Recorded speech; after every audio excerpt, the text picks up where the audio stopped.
Hi there, this is the second vlog in a very fascinating process that I'm walking currently, which is the stopping of a fear reaction towards a person in my environment in real time, where I have in previous blogs and vlogs walked the first step within this process, where I basically took one individual in my world and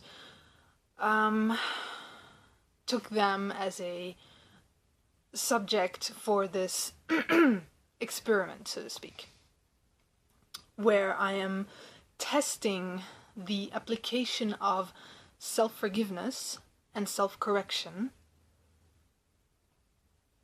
as the tools of self-change, of practical, real self-change, and applying them and testing them within a specific laid out process of like a step program,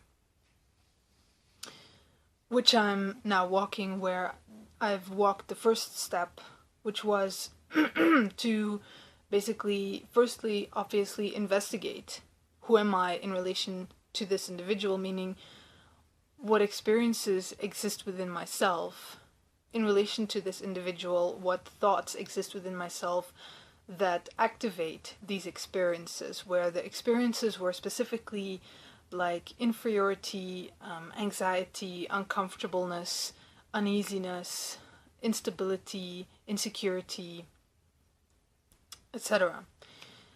And so the first step was to lay all of that out and to then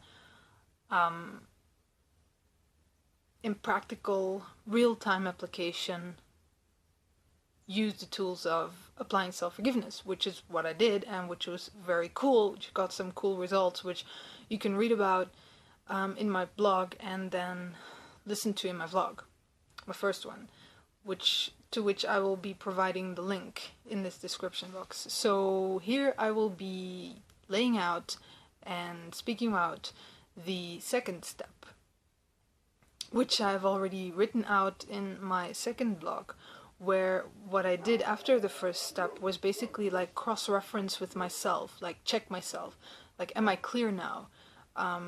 All these experiences, do they still exist within me? How am I experiencing myself now after this first step towards this individual?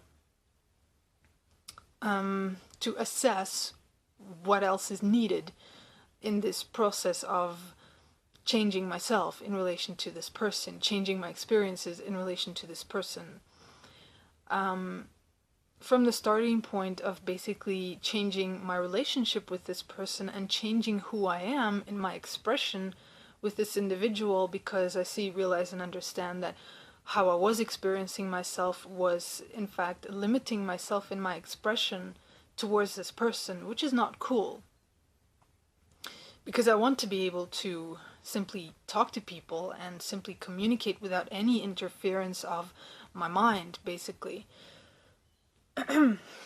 So what I found in this second step was that there was another layer underneath the first layer that I laid out in the first step. So in the second step, what I found was this, what I looked at specifically in order to be able to pinpoint what thoughts exist within my mind. Because the thing is that when I'm with this person, it's like I'm in the experience, I'm in the thoughts, and I can't see them clearly. So what I did was, to be able to see the thoughts clearly, was look at the moment after I've been with them, which is where basically this whole intense experience would settle down, and I could actually see more clearly what it was that I've been participating in within my head, like my thoughts, because they still kind of linger. And the thought specifically was, very interestingly, thoughts about, well, in my case, it was like thoughts about wanting this person to like me, and doubt about do they like me, and insecurity about you know, would they like me, and based on what I said and based on how I acted and what would they think about me, etc. Which was actually completely different from the first step, the first layer of my first reactions and experiences and thoughts that I found in relation to this individual. So it's very interesting how this second layer that I found within myself that constitutes my entire experience towards this individual is entirely different from the first layer that I found. And so what I did then with the thoughts that I could pinpoint and the experiences that I could pinpoint is that I wrote them down. And again, I walked a self-forgiveness process, but this time I wrote it out rather than going directly into practical application in the moment, because what I found here is like some sort of a personality construct. This whole wanting people to like me, it's like a personality within myself. It's something that, it's like a system within myself, something that has been building up over time, something that I can recognize that has been existing within myself, like in the background when I'm speaking to people or when I'm around people. So it's worthwhile to investigate this and to be able to understand what it actually is that's existing within me, so that I can in fact release it and give myself the opportunity to change once and for all. So what I did here was then wrote out the entire self-forgiveness process of basically opening up this construct of this personality system of wanting people to like me, where I was able to see and realize and look into how it exists, like what is at the core of this system, which is not in any way what I would have thought, which is like, it's a very interesting process where things open up that you would never have conceived about yourself. So this is why this whole self-forgiveness, walking the self-forgiveness process in writing is so absolutely awesome and interesting to do, because there's stuff that opens up about yourself that you would not have considered, and you go like, oh my god, is that me? More than once. So I suggest to go and read that blog where I've posted the entire thing, and then after the self-forgiveness statements, I've written the self-corrective self-commitment statement, which is basically where, for myself, it's like creating a design for myself that would step into the place of the personality system that I have now sort of diffused and opened up, where I'm basically realizing that, hey, look, this personality system is not what is best for myself. This is not who I am. This is not who I want to be. So, I mean, I can't just open it up and go like, okay, poof, it's gone now, yay.